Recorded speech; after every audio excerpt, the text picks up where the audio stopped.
বন্ধুরা, আমি এয়ারফোর্সে ছিলাম। 1998-এ জয়েন করেছিলাম, 2018-তে রিটায়ার করেছি। আজকে প্রজাতন্ত্র দিবস, তাই ভাবলাম নিজের ব্যাপারে একটু আপনাদেরকে জানাই।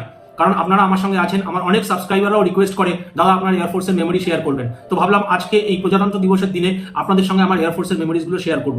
অনেক মেমোরিজ আছে, একটু একটু করে শেয়ার করব। সঙ্গে থাকবেন, পুরো ভিডিওটা দেখবেন, আশা করি ভালো লাগবে। আমি যখন 1998-এ জয়েন করি তখন আমি একদমই বাচ্চা ছেলে, তো ওয়েস্ট বেঙ্গলের বাইরে কখনো বেরোইনি। কিন্তু সেই প্রথমবার আমি ওয়েস্ট বেঙ্গলের বাইরে বেরোলাম, ট্রেনিংয়ের জন্য চলে গেলাম চেন্নাইতে।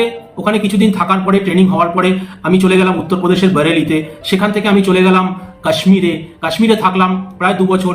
ওখান থেকে সিয়াচিন গ্লেশিয়ারেও গেছিলাম। সিয়াচিন গ্লেশিয়ারে বন্ধুরা আমি -44 ডিগ্রি টেম্পারেচার দেখেছি। 6 মাস আমি ওখানে ছিলাম।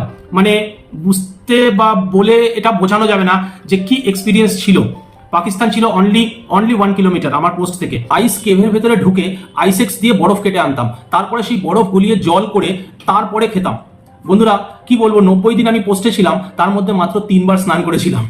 মানে খুবই বাজে অবস্থা ছিল, পুজোর সময় ছিল, তাই অষ্টমীর দিন একবার স্নান করেছিলাম। এটা ছিল বন্ধুরা আমার গ্লেশিয়ারের এক্সপিরিয়েন্স।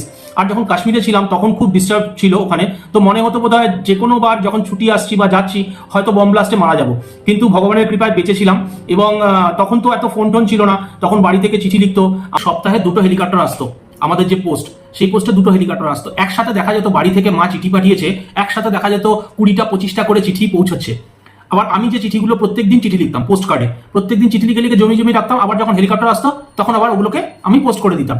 আবার নিচে থেকে মানে বেস ক্যাম্প থেকে আবার আসতো আমার চিঠিগুলো। তো দেখা যেত ওই 18টা-20টা চিঠি হয়তো দিনের মধ্যে 4বার পড়ে ফেললাম, আবার হয়তো পরের দিন 4বার পড়ছি।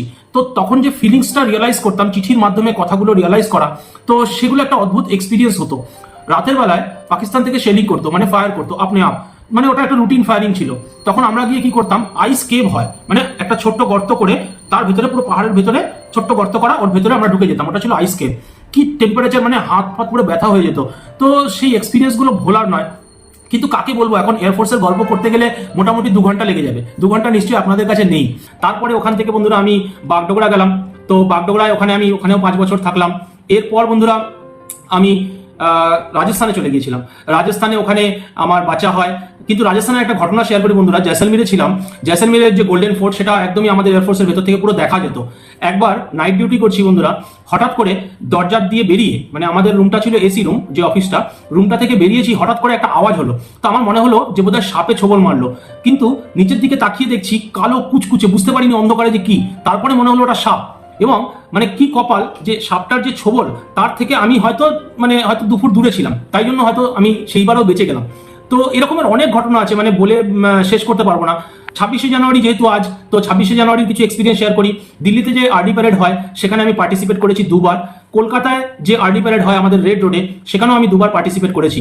তো রেড রোডে যখন আমাদের এখানে যখন আরডি প্যারেড হয়েছিল, মনে পড়ে ভোরবেলা ফার্স্ট ট্রেনে আমি ঘর থেকে বেরোতাম, বেরিয়ে শিয়ালদা পৌঁছে, শিয়ালদার বাইরে দেখবেন ওই বাটার দিয়ে পাউরুটি বিক্রি হয় আর চা বিক্রি হয়। গরম গরম চা আর বাটার দিয়ে ওই পাউরুটি খাওয়ার পরে ওখান থেকে বাসে করে চলে যেতাম ফোর্ট উইলিয়ামের সামনে। ফোর্ট উইলিয়ামের সামনে ওখানে আমাদের জমায়েত হতো। সেখানে মানে ওখানে ড্রিল করে, ওখানে যে প্যারেডটা হতো, পুরো প্যারেডটা প্র্যাকটিস হতো। প্র্যাকটিস করার পরে বাড়ি ফিরতাম 10টা-11টার সময়। তো ওই যে অতটা ডিস্টেন্স তখন যে কিভাবে করে ফেলেছি আমি জানি না। Maybe around 7 kilometre 8 kilometre distance হবে পুরো, যেটা রাউন্ডটা আমরা মারি। মানে ওই মোহনবাগানের যে ক্লাব, ওই পিছন দিকটা এসে আমরা আবার থাকতাম। ভিক্টোরিয়া থেকে শুরু হতো। তো পুরো ব্যাপারটা কিভাবে যে ওই সময়তে হয়ে গেছে, বয়সটা কম ছিল, অনেক ফিট ছিলাম, প্যারেডও ভালো করতাম, সেই জন্য সেই এক্সপিরিয়েন্সটাও হয়েছে 26শে জানুয়ারি। তখন বুদ্ধদেব ভট্টাচার্য আমাদের চিফ মিনিস্টার ছিল। যাই হোক, লাস্ট পোস্টিং আমার ছিল বন্ধুরা নৈনিতালে। তো নৈনিতালের পোস্টিংটা ছিল আমার কাছে হেভেন পোস্টিং। মানে খুবই ভালো কাটিয়েছি ওখানে। যেরকম ওয়েদার, প্রত্যেক 2 বছর যে আমি ওখানে ছিলাম, থ্রু আউট দ্য ইয়ার একই রকমের ক্লাইমেট। ঠান্ডার সময় বরফ পড়াও দেখেছি। সব থেকে ওয়ার্স্ট ছিল হচ্ছে, সব থেকে খারাপ পোস্টিং ছিল হচ্ছে আমার কাশ্মীরে আর রাজস্থানে যেরকম গরম, 50 ডিগ্রি 53 ডিগ্রি টেম্পারেচার, মানে 11টার সময় সকাল পৌঁছে যেত।